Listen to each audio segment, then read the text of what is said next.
ছেলের বউকে প্রবাসী স্বামীর লাশ দেখতে দিচ্ছে না শ্বশুর শাশুড়ি, কিন্তু কেন? আজকে বিস্তারিত জানার চেষ্টা করব তাদের থেকে। এই যে আন্টি, আপনি তো সেই ছেলের মা, মানে এই বউয়ের শাশুড়ি, আপনি কেন ছেলের বউকে লাশ দেখতে দিচ্ছেন না নিজে? তারা জিজ্ঞাসা করো কি লেগে দেখো কোম্পানি বাচ্চা কো কি লেগে দেখো দিন লাশ কো।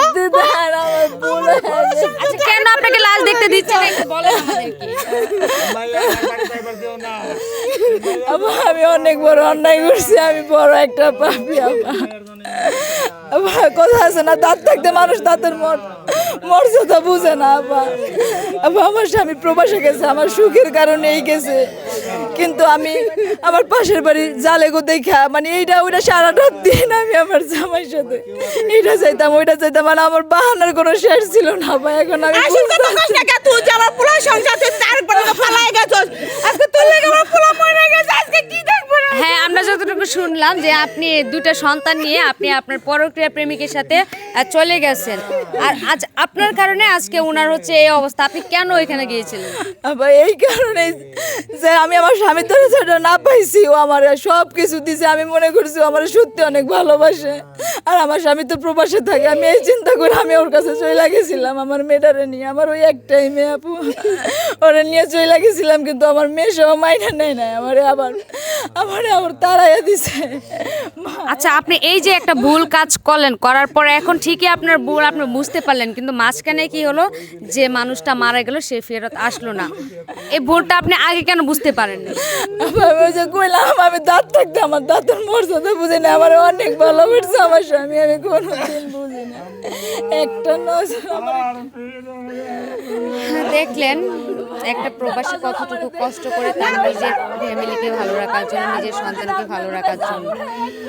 আচ্ছা যাই হোক, এখন একটু মায়ের সাথে কথা বলবো আমরা। আচ্ছা আন্টি, এই যে আপনার ছেলে আর আপনার ছেলের বউয়ের মধ্যে যে একটা দ্বন্দ্বের কারণে যে আপনার ছেলে মারা গেছে, এখন কিভাবে কি হয়েছে একটু বিস্তারিত আমাদেরকে জানান। আরে মা, আমার এই পোলার বউ আমার এই পোলার সংসার থেকে পলায় যায়, আর একবার লগে বিয়ে বইছে। এই নাতিনটারে দেখতেছ না, এই বাচ্চাটা লয়ে গেছে গা। আমার পোলার এই খবরটা আমরা দিয়েছি, আমার পোলা উনি ছাদের থেকে পড়ে মারা গেছে। মানে যখন শুনছে যে উনি চলে গেছে, এই খবর পাওয়ার সাথে সাথে ছাদ থেকে পড়ে মারা গেছে। আমার পোলা ধৈর্য ধরতে পারে না, এই পোলার বউ সুখের লেগে আমার পোলাটা বিদেশে আমরা পাঠাইছি। যখন যেটা চাই, যখন যেটা তার দরকার আমরা সব দিয়েছি, তারপরে ওই আমাদের সংসারে থাকে নাই। আচ্ছা, আপনাদের উচিত ছিল না যে ছেলেটা এখানে এক জায়গায় কাজে আছে, তো সেই জায়গায় আমরা এই খবরটা না ফোন দিই? দিলেই তো বউরা বাচ্চারা খোঁজে রে বাবা, তুমি বোঝো না। পোলা বান্ধব ফোন দিলেই তো বউ বাচ্চারা খুঁজবো, মানে ওর ইমু তো এখন বন্ধ। আমার পোলা সবসময় ভিডিও কলে কথা কয় আমার পোলা। বুঝতে পারলাম এখন বাবা মার আহাজারি, আসলে করুণ একটা কাহিনী, মানে নিজের বুক এখন ফেটে যাচ্ছে একটা দৃশ্য দেখে, নিজের চোখের পানি ধরে রাখতে পারতেছি না। একটু চলে যাব বাবার কাছে এখন আমরা। দেখি একটু সাইড যান। আচ্ছা আঙ্কেল, আমি একটু আপনার সাথে কথা বলতে চাচ্ছিলাম।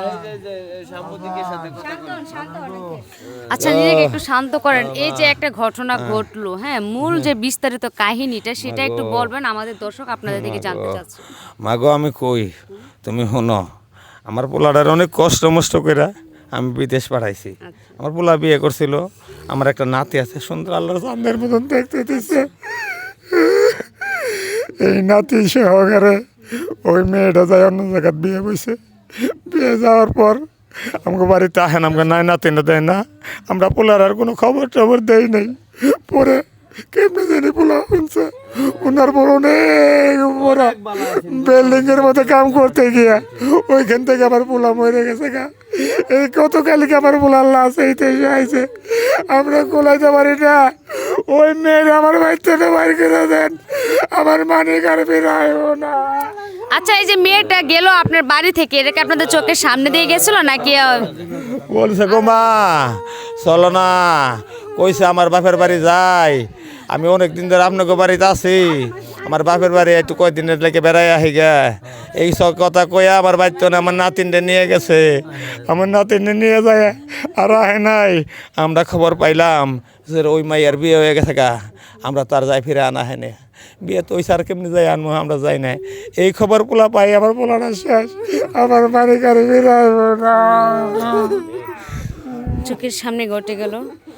আসলে প্রতিটা বাবা মাই চায় তার সন্তানরা ভালো থাকুক, সুখী থাকুক। একটা সন্তানকে পৃথিবীতে অনেক কষ্ট করে ওনারা আনে, তারপর লালন পালন করে, তারপর সুন্দর একটা ভবিষ্যৎ ওনারা উপহার দেয়। আর একটা সন্তান ওর ফ্যামিলির জন্য নিজের যে একটা সুখ, সেই সুখটা ত্যাগ করার কারণে ওর প্রবাসে যায়, নিজের একটা সুখ শান্তি সেটা ভুলে যায়। কেন ভুলে যায়? মা বাবার মুখে হাসি ফোটানোর জন্য, সন্তানের মুখে হাসি ফোটানোর জন্য, বউকে খুশি রাখার জন্য। কিন্তু কি দেখা যায় অবশেষে যাদের জন্য এত পরিশ্রম করে কষ্ট করে সেই মানুষগুলো অবশেষে তাদেরকে কষ্ট দেয়। হ্যাঁ, আজকাল এটাই চলছে, এটাই হচ্ছে বাস্তবতা। তো আমরা যারা আছি প্রবাসী, যারা বউ আছে বা স্ত্রী আছে, তাদেরকে একটু সতর্ক করার জন্য আমরা ভিডিওটা বানাইছি। আপনার দেশে থেকে একটু পরিশ্রম করতে পারেন না? আপনি কি একটাবার ভেবেছেন যে লোকটা আপনাদের সুখের জন্য প্রবাসে থাকে, দিনের পর দিন রাতের পর রাত খেটে করছে আর কি, খেটে আপনাদের জন্য সুখের জন্য টাকা ইনকাম করতেছে। তারা কিভাবে পরিশ্রম করতেছে, তারা কিভাবে নিজের সুখটাকে বর্জন করতেছে? আপনারা কি পারেন না? বাড়িতে কি এমন কাজ? দুটা বাচ্চা কাচ্চা সামলানো, একটু শ্বশুর শাশুড়ি, এটা তেমন কোনো কাজ না। দেখেন, আপনাদের সুখের জন্য যে পরিমাণ কষ্ট করতেছে প্রবাসীরা, আপনারা তার বিন্দু পরিমাণ মাত্র করেন না। সুতরাং সবাই একটু সতর্ক হয়ে যাবেন এবং এই ভিডিওটা সবাই একটু বেশি বেশি শেয়ার করবেন, যেন ওনাদের মতো ভুল আর কেউ না করে। ধন্যবাদ।